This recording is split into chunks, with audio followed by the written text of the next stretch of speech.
नमस्कार दोस्तों, मैं योगी वैभव आपके अपने YouTube channel Divine Yoga with Vaibhav में आप लोगों का हार्दिक स्वागत करता हूं। दोस्तों, आज की इस वीडियो में मैं बताने वाला हूं प्राणायाम के बारे में।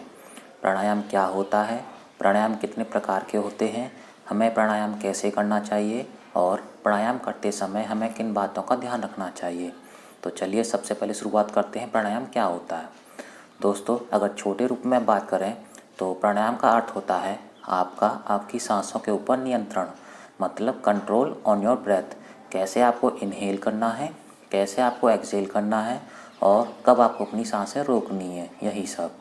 अगर बड़े रूप में बात करें तो दोस्तों, प्राणायाम दो शब्दों से मिलकर बना है, प्राण और आयाम। प्राण का अर्थ होता है हमारी सांसें, हमारी ऊर्जा या फिर हमारी शक्ति, और आयाम का अर्थ होता है फैलाव यानी विस्तार।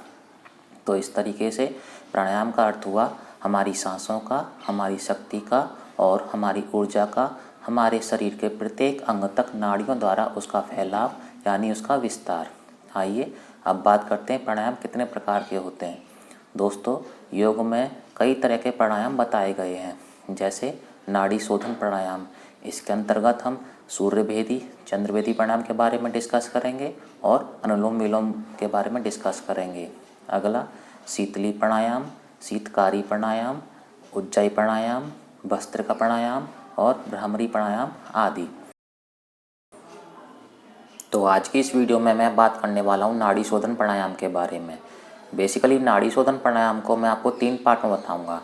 पहले पार्ट में हम लोग डिस्कस करेंगे टाइप 1, जिसमें हम जिस नोस्ट्रल से सांस लेंगे उसी नोस्ट्रल से सांस छोड़ेंगे।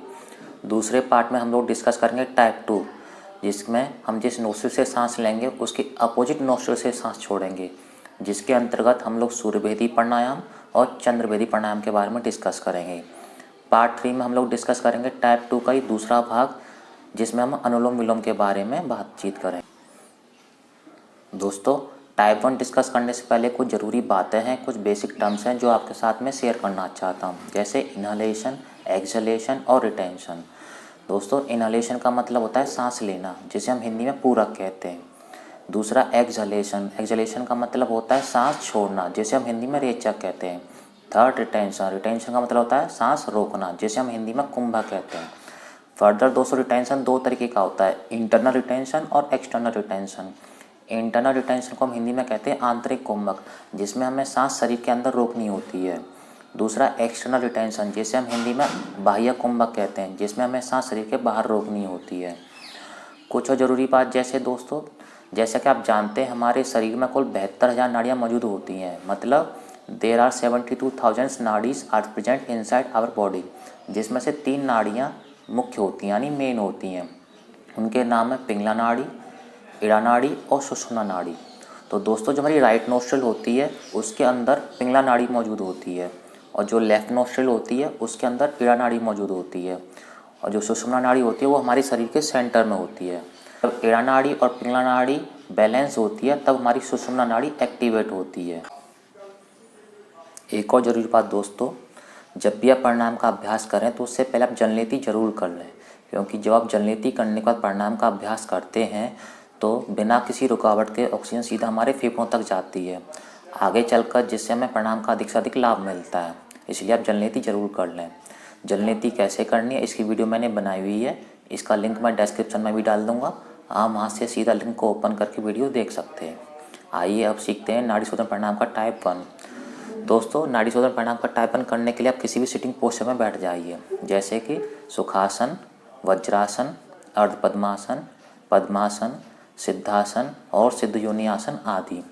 इन सब के आसनों की वीडियो मैंने बनाई हुई है, आप वहाँ से सीधा इन आसनों की वीडियो देखकर इन आसनों का अभ्यास कर सकते हैं। दोस्तों, अगर आप मुझसे पूछें कि प्राणायाम करने के लिए सबसे बेस्ट आसन कौन सा है, तो मैं कहूँगा पद्मासन, क्योंकि जब भी हम पद्मासन में बैठकर प्राणायाम का अभ्यास करते हैं तो हमारे लंग्स को एक्सपेंड होने में मदद मिलती है, जिससे अधिक से अधिक ऑक्सीजन हमारे लंग्स तक जाती है।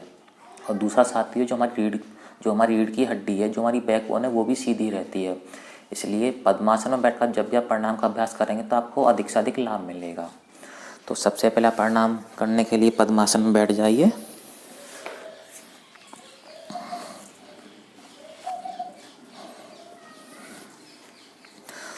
इस तरीके से अब आप अपने सीधे हाथ में विष्णु मुद्रा बना लीजिए। विष्णु मुद्रा कैसे बनाते हैं? अपने इंडेक्स फिंगर को और मिडिल फिंगर को बेंड करके हथेली पर थंब के नीचे इस तरह से रख लीजिए। अब आप अपने थंब को, रिंग फिंगर को और लिटिल फिंगर को स्ट्रेट रखिए, सीधा रखिए और अपने लेफ्ट हैंड में ज्ञान मुद्रा या चिन्ह मुद्रा बना लीजिए। आप अपने थंब को राइट नोस्ट्रिल पर और रिंग फिंगर को लेफ्ट नोस्ट्रिल पर रख लीजिए। सबसे पहले हम अभ्यास करेंगे राइट नोस्ट्रिल के साथ, इसलिए आप अपनी लेफ्ट नोस्ट्रिल को रिंग फिंगर से बंद कर लीजिए।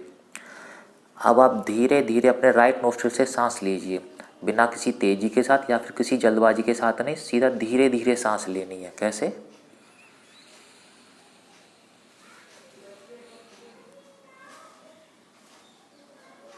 अब सांस लेने के बाद धीरे धीरे सांस को राइट नोस्ट्रिल से ही छोड़िए।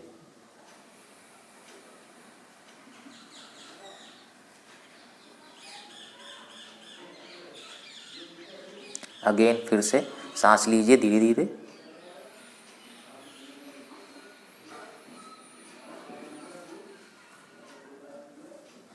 अब लेने के बाद फिर से धीरे धीरे सांस छोड़िए।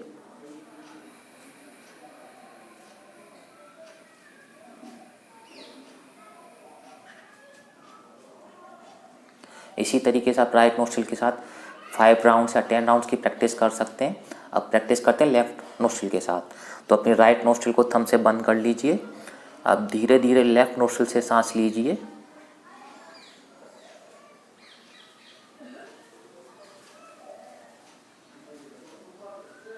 सांस लेने के बाद धीरे धीरे सांस छोड़िए लेफ्ट नोस्ट्रिल से ही।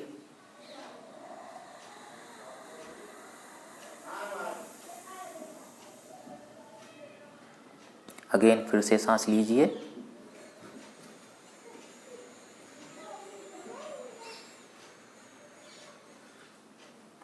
सांस लेने के बाद फिर से सांस छोड़िए धीरे धीरे।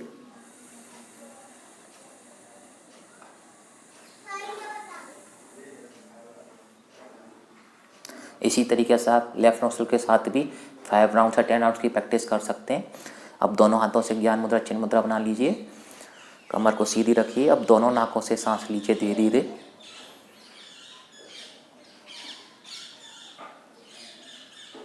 सांस लेने के बाद धीरे धीरे छोड़िए।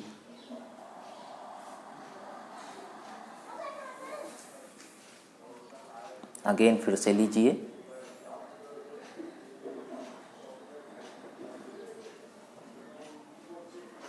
अब धीरे धीरे सांस छोड़िए।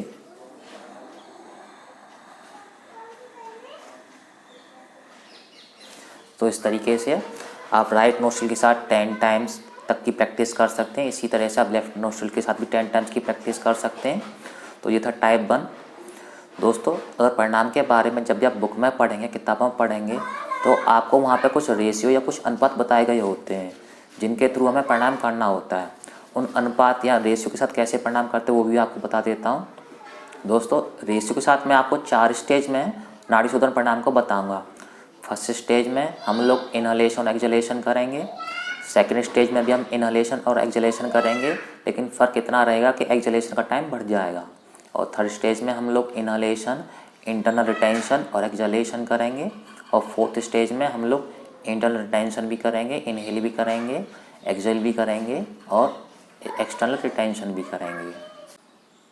आइए अब अभ्यास करते हैं स्टेज 1 का। दोस्तों, स्टेज 1 का रेशियो रहेगा 1:1। 1:1 का मतलब जितने समय तक आप इनहेल करेंगे उतने समय तक ही आपको एक्सहेल करना है।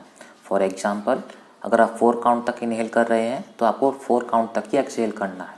अगर आप 5 काउंट तक इनहेल कर रहे हैं तो आपको 5 काउंट तक ही एक्सहेल करना है। मतलब दोनों का समय बराबर होना चाहिए। आइए शुरुआत करते हैं। कैसे? हाथों की पोजीशन सेम वही रहेगी। जैसे मैं आपको राइट नोस्ट्रिल के साथ प्रैक्टिस करके बता रहा हूँ। लेफ़्ट नोस्ट्रिल को बंद कर लेता हूँ रिंग फिंगर से। अब मैं 4 काउंट तक इनहेल करूँगा। ये काउंट आप अपने मन में कर सकते हैं। जैसे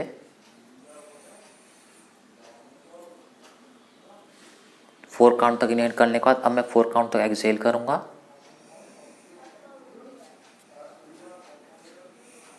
इस तरीके से। तो दोस्तों, ये था स्टेज 1। अब प्रैक्टिस करते हैं स्टेज 2 की। स्टेज 2 का रेशियो रहेगा 1:2, जिसमें आपका एक्सहेल करने का टाइम दुगना हो जाएगा। अगर आप 4 काउंट तक इनहेल कर रहे हैं तो आपको 8 काउंट तक एक्सहेल करना है। अगर आप 5 काउंट तक इनहेल कर रहे हैं तो आपको 10 काउंट तक एक्सहेल करना है। इस तरीके से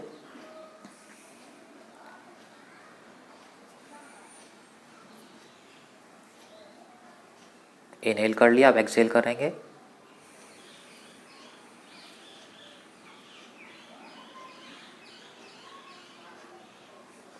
इस तरीके से।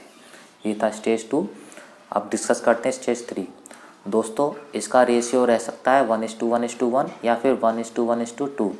अगर आप 1:1:1 के साथ करते हैं तो इसका मतलब हुआ अगर आप 4 काउंट तक इनहेल कर रहे हैं तो आपको 4 काउंट तक की इंटरनल रिटेंशन करना है, मतलब सांस अंदर रोक के रखनी है। देन उसके बाद 4 काउंट तक आपको एक्सहेल करना है। अगर आप 1:1:2 के साथ करते हैं तो आपको 4 काउंट तक इनहेल करना है, 4 काउंट तक इंटरनल रिटेंशन करना है और 8 काउंट तक एक्सहेल करना है। मैं आपको 1:1:2 के साथ करना बता देता हूँ कैसे करना है। जैसे अब मैं लेफ्ट नोज के साथ प्रैक्टिस करके बताता हूँ आपको।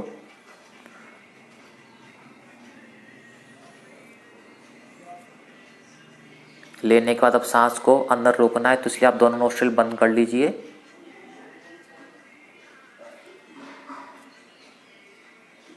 अब लेफ्ट नोस्ट्रिल से ही अब आपको एक्सहेल करना है 8 काउंट तक।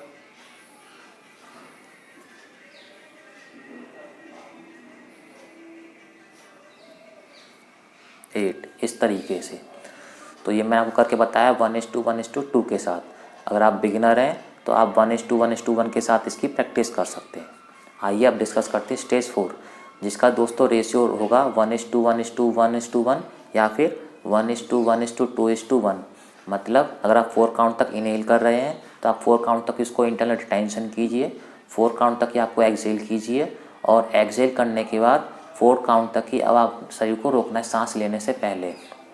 अगर आप सेकंड रेशियो चूज़ करते हैं 1:1:2:1 तो इसमें आपको 4 काउंट तक इनहेल करना है, 4 काउंट तक ही आपको इंटरनल रिटेंशन करना है और 8 काउंट में आपको एक्सहेल करना है। देन एक्सहेल करने के बाद सांस लेने से पहले कुछ देर के रुकना है आपको 4 सेकंड तक। इस तरीके से मैं आपको करके बता देता हूँ 1:1:2:1 के साथ।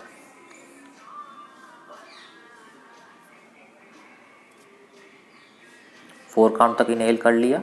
अब दोनों नोस्ट्रिल को बंद कर लीजिए 4 काउंट तक के लिए। अब 8 काउंट तक इसको एक्सहेल कीजिए।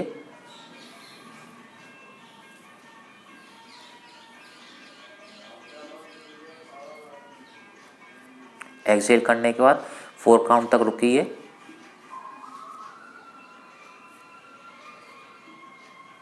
देन इसके बाद आपको इनहेल करना है। तो इस तरीके से। तो दोस्तों ये थी 4 स्टेज रेशियो के साथ प्राणायाम कैसे करते हैं।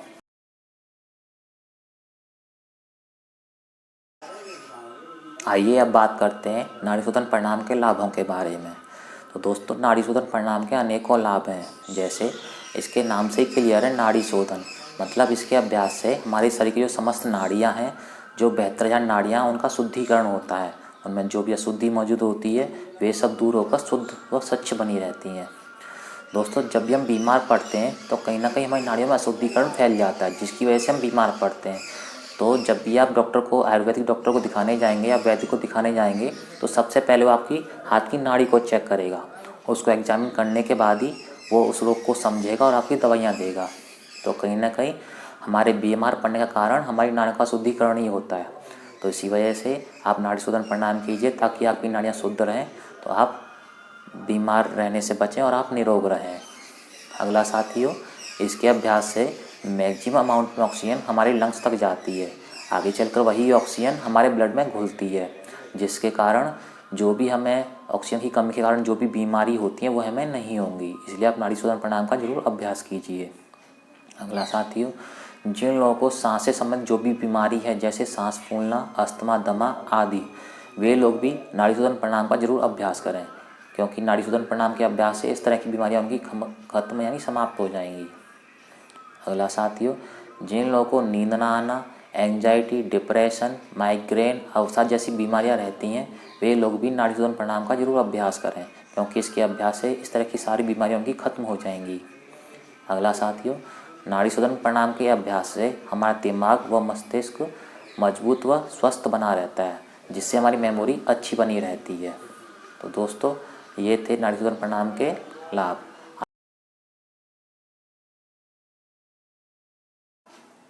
आइए अब बात करते हैं कि इन लोगों को नाड़ी शोधन प्राणायाम करते समय सावधानी बरतनी चाहिए। तो दोस्तों जिन लोगों को ऑलरेडी हार्ट की बीमारी है, दिल से संबंधित कोई भी समस्या है और जिन लोगों को अस्थमा या दमा की बीमारी है, वे लोग रिटेंशन यानी कुंभक ना करें। आप लोग सीधा इनहेल कीजिए और एक्सहेल कीजिए, आपको सांस रोकनी नहीं है। साथियों आज की वीडियो में बस इतना ही। अगली वीडियो पार्ट 2 में मैं आपको टाइप 2 के बारे में बताऊंगा, जिसमें हम लोग जिस नोस्ट्रिल से सांस लेंगे उसकी अपोजिट नोस्ट्रिल से सांस छोड़ेंगे। मेनली जिसमें मैं आपको सूर्य भेदी प्राणायाम और चंद्र भेदी प्राणायाम करने के बारे में बताऊंगा। आप मेरी वीडियोस को लाइक कीजिए, सब्सक्राइब कीजिए और कमेंट कीजिए। जिन लोगों के जो भी क्वेश्चंस हैं वो कमेंट में जाकर क्वेश्चंस को पुटअप कीजिए, मैं उनके आंसर्स ज़रूर दूंगा। तब तक के लिए नमस्कार।